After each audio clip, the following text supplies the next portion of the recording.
Olá a todos que chegaram até este vídeo, sejam muito bem-vindos. O que eu vou compartilhar hoje pode mudar profundamente a forma como você enxerga seus relacionamentos e talvez até salvar seu coração de uma dor que muitos carregam por toda a vida. Quando falamos sobre amor, estamos tocando na força mais poderosa e transformadora que existe. Mas e quando aquilo que chamamos de amor é apenas uma ilusão cuidadosamente construída?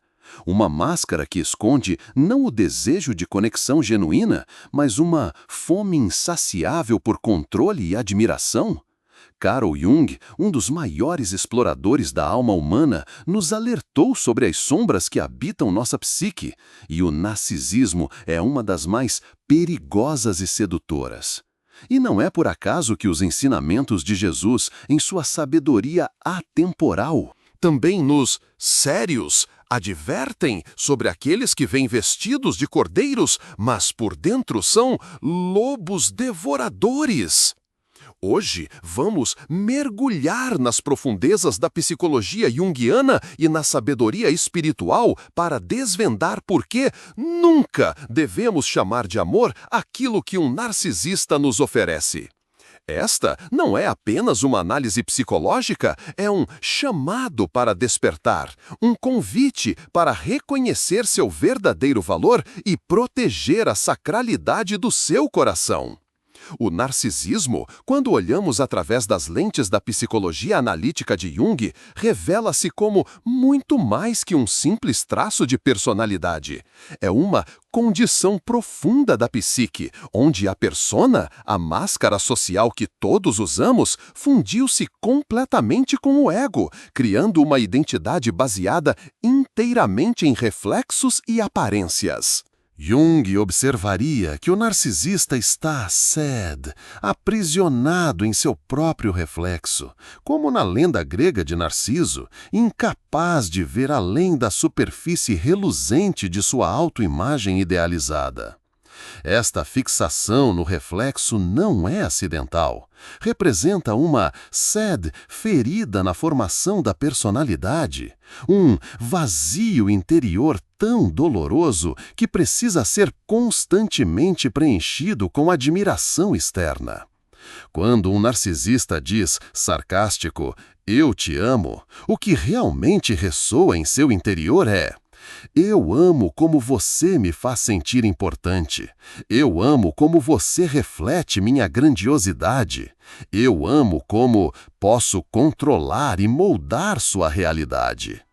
É um amor que não enxerga o outro em sua totalidade sagrada, mas disgusted apenas como uma extensão de si mesmo, um objeto a ser utilizado para sustentar sua frágil construção de superioridade. A sombra do narcisismo, esse aspecto reprimido e negado da personalidade que Jung tão profundamente explorou, manifesta-se de misteriosas nos relacionamentos. Enquanto o verdadeiro amor busca conhecer o outro em sua essência autêntica, o narcisista projeta suas próprias necessidades, desejos e fantasias sobre o parceiro, criando não uma relação genuína, mas um palco onde o outro serve apenas como público cativo e adorador. Esta dinâmica cria o que Jung chamaria de inflação psíquica, um estado onde o ego se identifica com conteúdos arquetípicos grandiosos, assumindo qualidades quase divinas. Não é por acaso que muitos narcisistas se apresentam inicialmente como salvadores, mentores espirituais ou figuras quase messiânicas em nossas vidas. Eles inconscientemente ativam em nós o arquétipo do herói, do amante perfeito, do mestre espiritual, criando uma conexão que parece predestinada, cósmica, transcendental. É precisamente nesta aura de conexão especial que reside o primeiro e mais sedutor perigo. O processo de sedução narcisista, visto pela perspectiva junguiana, assemelha-se a um encantamento arquetípico, uma espécie de feitiço que captura não apenas nossos sentidos, mas nossa alma. O narcisista, em seu vazio interior, desenvolve uma capacidade quase sobrenatural de perceber nossas necessidades emocionais mais profundas e não atendidas. Como um espelho mágico, ele reflete de volta para nós exatamente o que ansiamos ver. Compreensão, onde sempre houve incompreensão. Valorização, onde sempre houve negligência. Conexão, onde sempre houve solidão. Jung nos ensinaria que este processo ativa nosso ânimos ou ânima, os aspectos contrassexuais inconscientes de nossa psique, criando uma projeção tão poderosa que confundimos com amor verdadeiro. Esta fase inicial, que muitos terapeutas modernos chamam de love bombing, não é apenas uma estratégia manipulativa consciente, mas um padrão psíquico profundo, onde o narcisista temporariamente encontra no outro o preenchimento de seu próprio vazio. A intensidade desta experiência pode ser arrebatadora, criando a sensação de uma conexão única, transcendental, como se finalmente tivéssemos encontrado nossa alma gêmea. E aqui chegamos a um sério ponto crucial que Jung certamente destacaria. O narcisismo tem raízes espirituais profundas. Não é apenas um transtorno psicológico, mas um desequilíbrio da alma. Em termos junguianos, representa uma falha no processo de individuação, a jornada sagrada em direção à totalidade psíquica. O narcisista está preso em uma fase infantil de desenvolvimento espiritual, onde o ego ainda não reconheceu seus próprios limites e sua relação com o self, o centro organizador da psique total, que Jung associava com a imagem de Deus na alma humana. Esta incapacidade de se conectar genuinamente com o self, com o núcleo divino dentro de si, faz com que o narcisista busque desesperadamente substitutos externos para esta conexão sagrada. E é aqui que a sabedoria de Jesus se entrelaça perfeitamente com a psicologia profunda. Pelos seus frutos os conhecereis. O fruto do verdadeiro amor é liberdade, crescimento e vida abundante. O fruto do falso amor narcisista é dependência, diminuição e uma lenta morte da alma.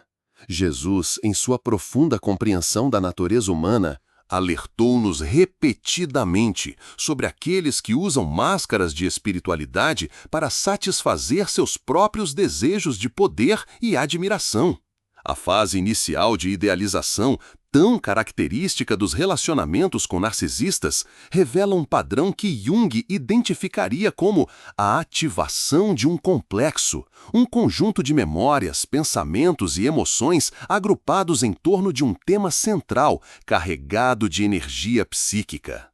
Quando somos idealizados por um narcisista, nosso próprio complexo de ser especial ou ser finalmente reconhecido é ativado com uma intensidade quase mágica. Sentimos que finalmente encontramos alguém que verdadeiramente nos vê, que aprecia qualidades que outros negligenciaram, que nos coloca em um pedestal que sempre sentimos merecer secretamente. Este estado alterado de consciência, pois é disso que se trata, pode ser comparado a uma misteriosa possessão arquetípica, onde a realidade cotidiana é suspensa e entramos em um reino quase mítico de conexão perfeita. Jung nos alertaria que momentos de sincronia tão perfeita, de compreensão tão completa, deveriam despertar não apenas nosso entusiasmo, mas também nossa cautela. Pois quanto mais divina parece a conexão, mais devemos questionar se não estamos projetando conteúdos luminosos de nossa própria psique sobre um outro humano demasiadamente humano. E então, inevitavelmente vem a desvalorização.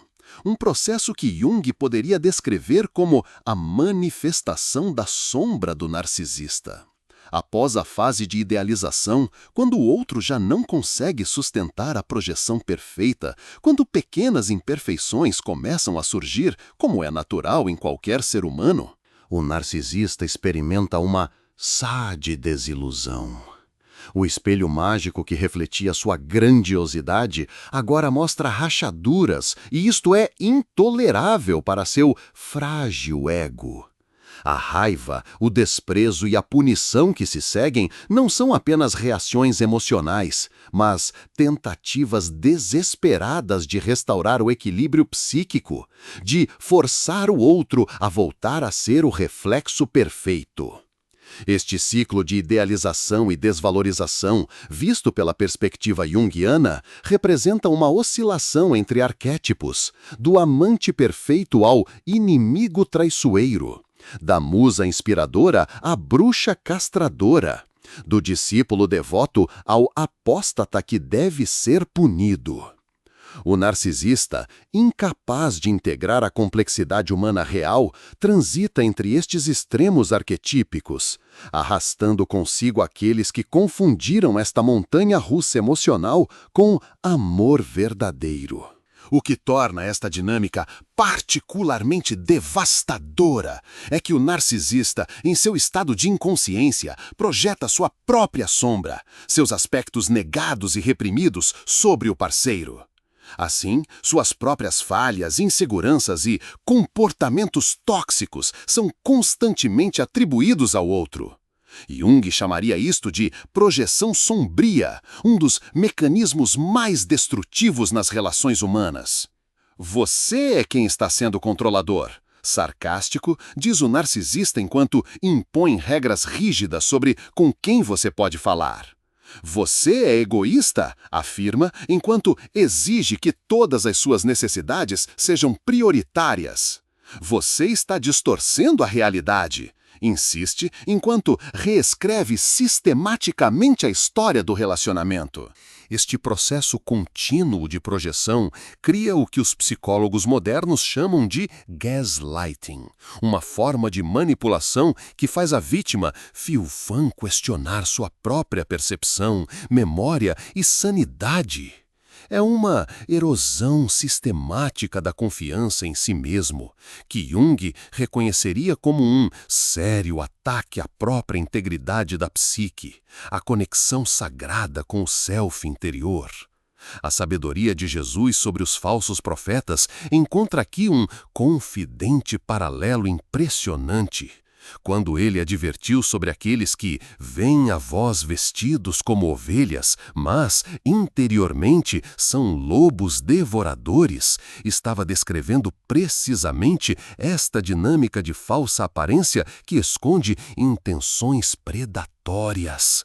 O narcisista apresenta-se como portador de amor, compreensão e conexão especial, mas interiormente busca apenas alimentar-se da energia vital do outro. Num nível espiritual profundo, que tanto Jung quanto Jesus reconheceriam, o relacionamento narcisista representa uma séria inversão perversa da verdadeira conexão sagrada. Enquanto o amor autêntico é uma força geradora que multiplica a energia vital e expande a consciência, o falso amor narcisista é vampírico, drenando gradualmente a vitalidade e diminuindo o campo de consciência do outro. O ladrão vem apenas para roubar, matar e destruir. Eu vim para que tenham vida e a tenham em abundância, disse Jesus, estabelecendo um contraste que se aplica perfeitamente à diferença entre o amor verdadeiro e a falsificação narcisista do amor. O conceito junguiano de persona, a máscara social que todos desenvolvemos, encontra no narcisista sua séria expressão mais extrema e rígida. Enquanto para a maioria das pessoas a persona é um aspecto flexível da personalidade que permite adaptação social sem comprometer a autenticidade interior, para um narcisista, a persona tornou-se a sade totalidade de sua identidade consciente. Não existe um eu verdadeiro substancial por trás da máscara. Apenas um vazio doloroso que deve ser constantemente evitado através da manutenção meticulosa da imagem externa. É por isso que o narcisista demonstra uma preocupação quase obsessiva com aparências, status e validação externa. Sua imagem pública não é apenas importante, é literalmente tudo o que ele tem. Jung observaria que esta identificação completa com a persona representa uma grave alienação do self, o centro regulador da psique total. Esta alienação manifesta-se como uma incapacidade fundamental de empatia genuína. O narcisista pode imitar comportamentos empáticos quando isto serve à sua imagem, mas carece da capacidade essencial de realmente sentir com o outro, de experimentar o outro como um ser separado e completo por si mesmo. Esta incapacidade de empatia genuína torna-se evidente na maneira como o narcisista responde ao sofrimento do parceiro, especialmente quando ele próprio é a causa desse sofrimento. As lágrimas, a dor e os apelos emocionais do outro não evocam compaixão real, mas são percebidos primariamente como acusações, como ataques à sua autoimagem perfeita. É por isso que o narcisista frequentemente responde ao sofrimento do parceiro com irritação, desprezo ou uma curiosa inversão onde ele se apresenta como a verdadeira vítima. Jung reconheceria nesta dinâmica uma profunda ferida no desenvolvimento da função sentimento, a capacidade de avaliar experiências com base em valores humanos compartilhados. O narcisista desenvolveu um sofisticado aparato cognitivo para compreender intelectualmente as emoções humanas, o que permite sua habilidade de manipulação. Mas permanece sede, fundamentalmente desconectado do calor genuíno da experiência emocional compartilhada. É como se conhecesse perfeitamente a partitura da sinfonia do amor humano, mas fosse incapaz de ouvir a música. Jesus, em sua sabedoria profunda, falou repetidamente sobre a hipocrisia dos fariseus. Aqueles que mantinham uma aparência meticulosa de retidão enquanto seus corações permaneciam desconectados do verdadeiro espírito da lei divina. Ai de vós, escribas e fariseus hipócritas, pois sois semelhantes a sepulcros caiados, que por fora realmente parecem formosos, mas por dentro estão cheios de ossos de mortos e de toda imundícia. Esta descrição poderia facilmente aplicar-se ao narcisista, que mantém uma fachada impecável de amor e devoção, enquanto seu interior permanece sede, vazio de verdadeira conexão emocional. A diferença entre aparência e realidade, entre a palavra amor frequentemente pronunciada e a experiência vivida de diminuição e controle, cria uma dissonância cognitiva profundamente perturbadora para quem está em um relacionamento com um narcisista. É como viver em dois mundos paralelos, o mundo das declarações grandiosas de amor e conexão especial e o mundo real de negligência emocional, críticas constantes e manipulação sutil. A psicologia junguiana nos oferece uma séria compreensão profunda do porquê tantas pessoas permanecem presas em relacionamentos narcisistas, mesmo quando o sofrimento se torna evidente. Jung falaria da ativação de complexos parentais não resolvidos, padrões emocionais formados na primeira infância que continuam a influenciar nossas escolhas adultas.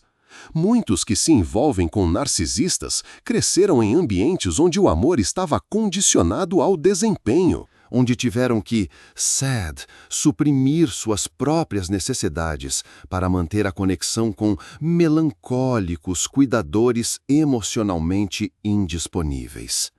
O relacionamento narcisista, com sua dinâmica de intermitência, momentos de conexão intensa seguidos por rejeição dolorosa, recria precisamente o padrão familiar da infância. Há uma qualidade quase viciante neste ciclo, onde os raros momentos de validação e amor são experimentados com uma intensidade avassaladora, justamente porque ocorrem contra um pano de fundo de privação emocional constante. Jung nos ensinaria que permanecer neste ciclo não é apenas uma questão de fraqueza ou masoquismo, mas uma tentativa inconsciente de, finalmente, consertar a ferida original, de obter o amor e a validação que foram negados na infância. Esta compreensão nos leva a um dos conceitos mais poderosos de Jung: a necessidade de integrar nossa sombra pessoal como caminho para a libertação de padrões destrutivos. Aqueles que repetidamente se envolvem com narcisistas frequentemente negam suas próprias necessidades de poder, reconhecimento e autoafirmação, projetando-as no parceiro dominante.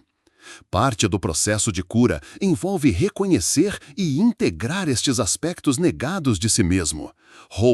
Aprender a satisfazer as próprias necessidades de poder e importância de maneiras saudáveis, em vez de viver indiretamente através da grandiosidade do narcisista. Jesus expressou uma verdade semelhante quando disse: "Conhecereis a verdade, e a confidente vos libertará." A verdade, neste contexto, inclui o sério reconhecimento honesto de nossas próprias feridas, necessidades e padrões inconscientes. Somente ao trazer à luz da consciência estas realidades interiores, podemos começar a nos libertar do ciclo de atração por aqueles que oferecem uma falsificação do amor.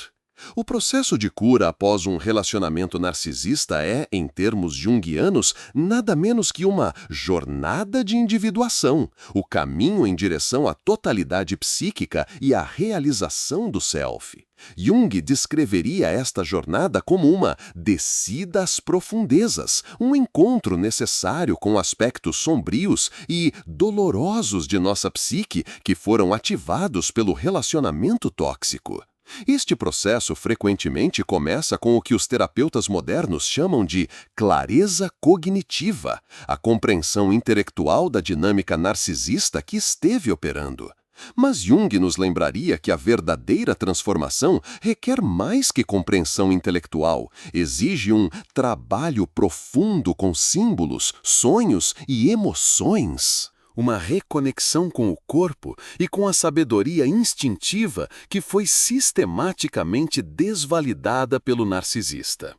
É um processo de recuperar projeções, de retirar do outro o poder quase divino que lhe atribuímos e reconhecer nossa própria divindade interior.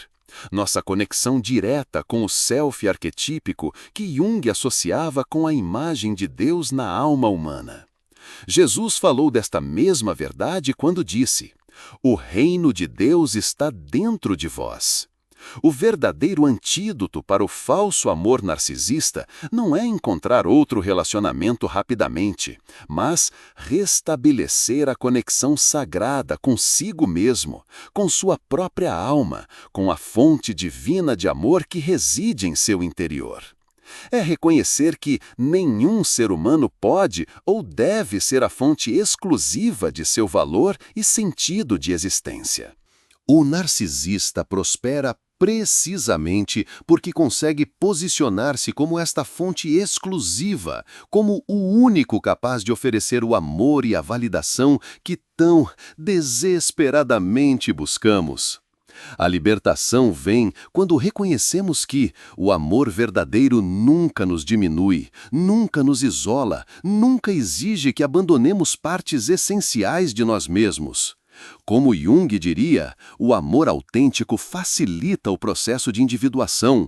Ele nos ousa a nos tornarmos mais completamente nós mesmos, não menos. Outra dimensão profunda que Jung exploraria nesta questão é o papel dos arquétipos nas relações amorosas tóxicas. Frequentemente, o narcisista ativa em nós o arquétipo do salvador/curador, a crença inconsciente de que podemos, através de nosso amor e sacrifício, curar as feridas profundas do outro. Este poderoso complexo arquetípico, quando ativado, pode nos levar a tolerar níveis extraordinários de abuso e negligência, sempre na esperança de que nosso amor finalmente consertará o parceiro narcisista.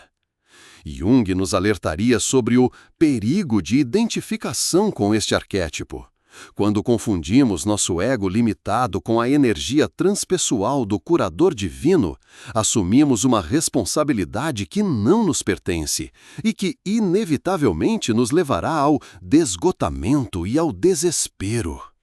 Jesus expressou esta mesma sabedoria quando perguntou: "Por que você repara no cisco que está no olho do seu irmão e, seriamente, não se dá conta da viga que está em seu próprio olho?" Antes de tentarmos curar ou transformar o outro, precisamos, seriamente, atender às nossas próprias feridas e necessidades não reconhecidas que nos levaram a esta dinâmica em primeiro lugar. A compreensão junguiana do ânimos e da ânima, os aspectos contrassexuais inconscientes em homens e mulheres, oferece outra, calma perspectiva valiosa sobre os relacionamentos narcisistas. Jung observaria que o narcisista frequentemente apresenta uma misteriosa persona altamente desenvolvida de masculinidade ou feminilidade ideal, que ativa poderosamente o ânimos ou ânima do parceiro. Uma mulher pode projetar seu ânimos, a imagem masculina interior, no narcisista que se apresenta como confiante, extraordinariamente forte, confiante, dominante. Um homem pode projetar sua ânima, a imagem feminina interior, na narcisista que incorpora qualidades de beleza, mistério e intensidade emocional arrebatadora. Estas projeções criam uma sensação de completude e fascínio quase mágico, mas são fundamentalmente instáveis, porque baseiam-se não na realidade do outro, mas em conteúdos psíquicos projetados. A desilusão é inevitável. Mas Jung nos ensinaria que esta desilusão, por mais dolorosa que seja, representa uma oportunidade crucial para o crescimento. Para retirar estas projeções e começar o trabalho de integrar estes aspectos dentro de nós mesmos. Jesus, em seu ensinamento sobre os falsos profetas, ofereceu um critério simples, mas profundamente revelador. Pelos seus frutos os conhecereis. Este discernimento baseado nos resultados concretos, não nas aparências ou palavras, alinha-se perfeitamente com a abordagem pragmática de Jung para a saúde psíquica. Quais são os frutos de um relacionamento narcisista? Isolamento progressivo de amigos e familiares. Erosão da confiança em si mesmo e nas próprias percepções. Ansiedade crônica, frequentemente manifestada em sintomas físicos. Perda de vitalidade e espontaneidade. Sensação constante de caminhar sobre cascas de ovos. De nunca saber o que provocará a próxima explosão de raiva ou período de frieza emocional. Confusão mental e dificuldade para tomar até mesmo decisões simples sem consultar o parceiro. Estes não são os frutos do amor verdadeiro, são os sinais de um relacionamento que está drenando sua força vital em vez de expandi-la. Jung nos ensinaria que o corpo e a psique são, sistemas sábios que sempre buscam o equilíbrio e a saúde. Os sintomas que experimentamos em relacionamentos tóxicos são tentativas de nossa sabedoria interior de nos alertar que algo está profundamente errado, mesmo quando nossa mente consciente ainda está presa em racionalizações e esperanças infundadas. O conceito junguiano de sincronicidade, eventos significativamente relacionados, mas não causalmente conectados, oferece outra perspectiva valiosa para aqueles que estão despertando da ilusão de um relacionamento narcisista. Jung observaria que, muitas vezes, quando começamos a reconhecer a verdadeira natureza da dinâmica tóxica em que estamos envolvidos, o universo parece conspirar para confirmar nossa nascente percepção através de coincidências significativas. Um livro cai de uma prateleira aberto exatamente na página que descreve o padrão que estamos vivendo. Uma amiga compartilha espontaneamente uma experiência similar. Uma letra de música no rádio captura perfeitamente nossa situação. Estes momentos sincrônicos não são meras coincidências, mas manifestações do que Jung chamaria de mistérios unus mundus, a realidade unitária subjacente que conecta os eventos psíquicos internos aos acontecimentos do mundo exterior. É como se, ao começarmos a alinhar-nos com a verdade de nossa situação, o próprio tecido da realidade respondesse, oferecendo confirmação e orientação. Jesus expressou uma verdade semelhante quando disse: "Pedi e dar-se-vos-á, buscai e encontrareis, batei e abrir-se-vos-á." Quando sinceramente buscamos a verdade sobre nossos relacionamentos, as respostas começam a aparecer, frequentemente de maneiras inesperadas e sincronísticas. O processo de libertação de um relacionamento narcisista pode ser compreendido, em termos junguianos, como uma forma moderna do motivo arquetípico da noite escura da alma.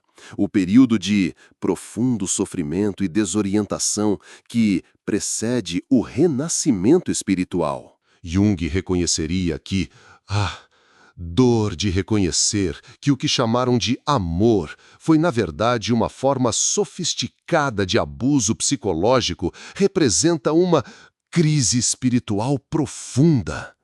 Questões fundamentais emergem. Como posso confiar novamente nos outros ou em mim mesmo? Como pude não ver a verdade por tanto tempo? Será que sou fundamentalmente inadequado para merecer amor verdadeiro? Esta crise, por mais dolorosa que seja, contém as sementes da transformação genuína. É o que Jung chamaria de enantiodromia, o princípio de que qualquer posição extrema eventualmente se transforma em seu oposto. O extremo da ilusão e negação transforma-se em uma clareza e honestidade radicais. O extremo da dependência transforma-se em uma nova autonomia e autoconfiança. Jesus capturou esta mesma verdade paradoxal quando disse: "Quem quiser salvar a sua vida, perdê-la-á. E quem perder a sua vida por minha causa, achá-la-á." Ao abandonarmos a falsa segurança de um relacionamento baseado em ilusões, abrimos espaço para descobrir uma forma mais autêntica e profunda de conexão, primeiro conosco mesmos e com o divino, e eventualmente com outros que são capazes de amor verdadeiro. Jung nos ofereceria uma compreensão profunda do que realmente acontece a nível arquetípico quando nos libertamos de um relacionamento narcisista. Este processo pode ser visto como uma moderna jornada do herói, o ciclo mitológico universal de separação, iniciação e retorno que Joseph Campbell, inspirado por Jung, descreveu tão eloquentemente. A separação ocorre quando começamos a questionar a realidade que o narcisista construiu cuidadosamente ao nosso redor. A iniciação envolve o doloroso processo de enfrentar verdades que preferíamos negar, de sentir emoções que foram reprimidas, de reconhecer padrões que remontam à nossa infância. E o retorno representa a reintegração à vida com uma nova consciência, uma compreensão mais profunda de nós mesmos e dos outros, uma capacidade renovada de discernimento nas relações. Jesus descreveu esta mesma jornada transformadora quando falou da semente que precisa morrer para produzir fruto. Algo em nós precisa morrer. Nossas ilusões, nossas fantasias românticas, nossa necessidade desesperada de validação externa para que possamos renascer em uma forma mais autêntica e integrada de existência. É importante reconhecer, como Jung certamente faria, que a libertação de um relacionamento narcisista raramente é um evento único e definitivo, mas um processo gradual que ocorre em camadas. Mesmo após a separação física, o trabalho interno continua, desmantelando as distorções cognitivas instaladas pelo abuso, reconstruindo fronteiras saudáveis, aprendendo a confiar novamente na própria percepção e intuição. Este processo não é linear, mas cíclico. Momentos de clareza cristalina alternam-se com períodos de dúvida e confusão. Desejos de retornar ao que era familiar, mesmo que doloroso, alternam-se com vislumbres exultantes de uma nova liberdade. Jung nos encorajaria a ter paciência com este processo, a reconhecer que a psique tem seu próprio ritmo de cura que não pode ser apressado. Jesus expressou esta mesma sabedoria quando disse: "Não se preocupem com o amanhã, pois o amanhã trará suas próprias preocupações. Basta a cada dia o seu próprio mal." A cura acontece um dia de cada vez, um insight de cada vez, uma pequena vitória de cada vez, até que, gradualmente, descobrimos que recuperamos não apenas nossa liberdade, mas uma versão mais sábia, forte e compassiva de nós mesmos. Há uma séria dimensão coletiva nesta questão que tanto Jung quanto Jesus reconheceriam.